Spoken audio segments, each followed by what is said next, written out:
আসসালামু আলাইকুম।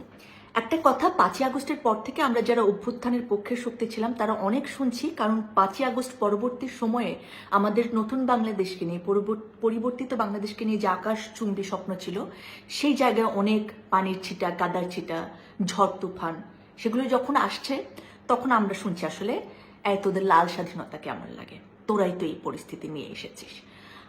এটা যেমন অনেক শিক্ষিত মানুষ বলেন যে তোমাদের স্বাধীনতা তো এইরকম, আমাদের স্বাধীনতাও এরকম ছিল। সো আমাদের স্বাধীনতা তোমাদের স্বাধীনতাকে আমি আসলে বুঝি না। 71 আমাদের রক্তে আছে বলে আমরা 24-এ ভয়েস রেজ করতে পেরেছি বাংলাদেশের মানুষের জন্য, যে আমার টাকায় কেনা গুলি যেমন 71-এ আমার উপর চলতে পারতো না, 24-এও সেটা চলতে পারে না। তাই 24-এর লাল স্বাধীনতা 71-এর লাল স্বাধীনতা থেকে আলাদা কিছু না, কিন্তু রক্তের বিনিময়, রক্তের রং সবসময় লাল। কিন্তু 24-এ একটু ডিজিটাল আমরা, সো প্রোফাইল হয়তো আমরা একটুখানি লাল করে একটা ভিজুয়াল রিপ্রেজেন্টেশন দেখিয়েছি।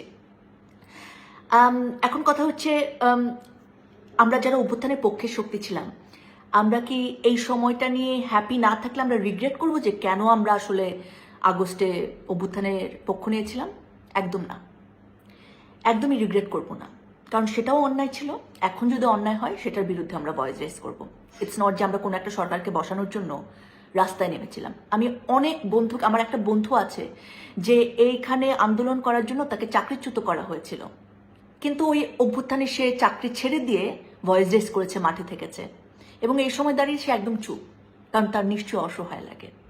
এখন অনেক মানুষ অনেক কিছু বলতে পারেন, অনেকে এখনো নিজের মতাদর্শ নিয়ে ভয়েস রেজ করছেন, ওই সময় যেমন একতা ছিল এখনো থাকবে না। এবং আমরা যারা সত্যিকার অর্থে শুধুমাত্র মানুষের মুক্তির কথা ভেবেছি, শুধুমাত্র ভেবেছি মানুষের মর্যাদা থাকবে আমাদের বাংলাদেশে, আমাদের ভোটের অধিকার থাকবে, আমাদের বাংলাদেশের সরকার আমার কথা শুনবে, আমার কথা ম্যাটার করবে, আমার প্রাণ ম্যাটার করবে, তারা না এই কথাগুলো সবসময় বলবো। সেটা হাসিনার আমলে বলবো, বিএনপির আমল আসলে বিএনপির আমলে বলবো, ইউনূস সরকারের আমলে বলবো, সবসময় বলবো। So we don't regret. আমরা কোনো সরকার পরিবর্তনের খেলা খেলি নাই, আমরা একটা সিস্টেম পরিবর্তনের খেলা খেলেছি, যদি সেটাকে খেলা বলতে চান আপনারা। সো অনেক গালাগাল শুনি, দ্যাটস ওকে। 2 নম্বর কথা হচ্ছে যে তাহলে কি আমি ওই যে আগেই ভালো ছিলামের দলে? আমি একদমই আগেই ভালো ছিলামের দলে না। আমরা আগেও ভালো ছিলাম না, এখন আমরা ভালো থাকতে পারছি না, আমরা স্ট্রাগল করছি নানাভাবে।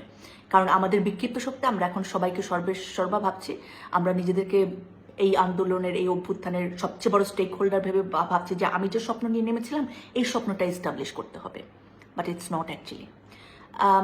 সেই জায়গা থেকে আমি একটুখানি বলতে চাচ্ছিলাম আপনাদেরকে, যে যারা বলেন কমেন্ট বক্সে এসে যে তোদের লাল স্বাধীনতা তোরাই তো এনেছিস, দেখ এখন কেমন মজা, আমরা মানে এটা মনে রাখবেন, যারা আনতে পারে তারা আসলে সবসময় পরিবর্তনের জন্যই কথা বলে, ঠিক আছে? So it's about change, it's not about যে মানে এই সিচুয়েশনে আমি থাকতে চেয়েছি, আমি থাকতে চাইনি এই সিচুয়েশনে, আমি থাকতে চাইবো না।